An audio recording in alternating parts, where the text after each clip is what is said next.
Congressman, Speaker F.M. Romualdez, Martin Romualdez. Palakpakan natin. Of course, ang asawa, si Kong Ieda Romualdez. Palakpakan natin. Of Party. Of course, second nominee, Kong Jude Asidre of Timor Party. Ano pa?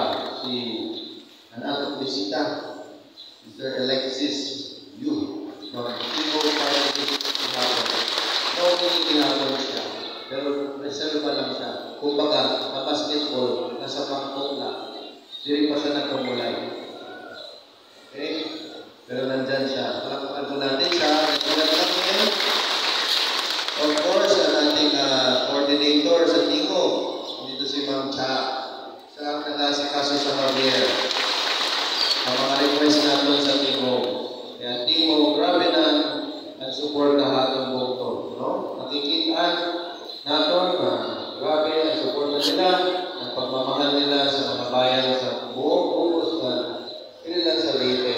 Pero sa bukos ng Pilipinas, ang dami nilang natutulungan. Okay, palakpakan natin ang Timor Party List. Of course, hindi ito posible kung wala yan natin ng congressman sa 5th District, 5th Distrito ng Leyte. Ito natin congressman, Kong Carl Mingawan, Kong Carl Kari. Palakpakan natin si Congressman Kong Carl Kari. At ako na is my pinsan. Ano ang pinsan sa Bisaya? Gagaw.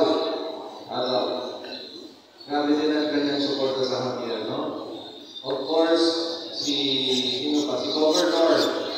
Ilan natin Governor? Ikot Pintilla. Palakpakan natin si Ikot. At natong Vice-Governor. Ilan natin Vice-Governor? Ang aking tatay, si Vice Governor Sandy Javier. Palakpakan natin siya. Siyempre, ang aking mga kaupod sa SP ng Javier na 100% support na hapon sa ating tanan. Nandito headed by Vice Mayor na Emma Abuela. Palakpakan po natin siya. Ang atong mga SP members, Michelle Moreno, Philippe Ponce, Joaquin Lanoy, Romy Malinaw,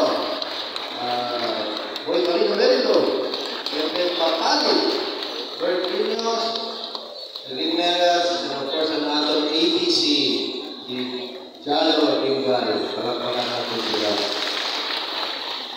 Ang atong bagong SK Federation President, Buotan,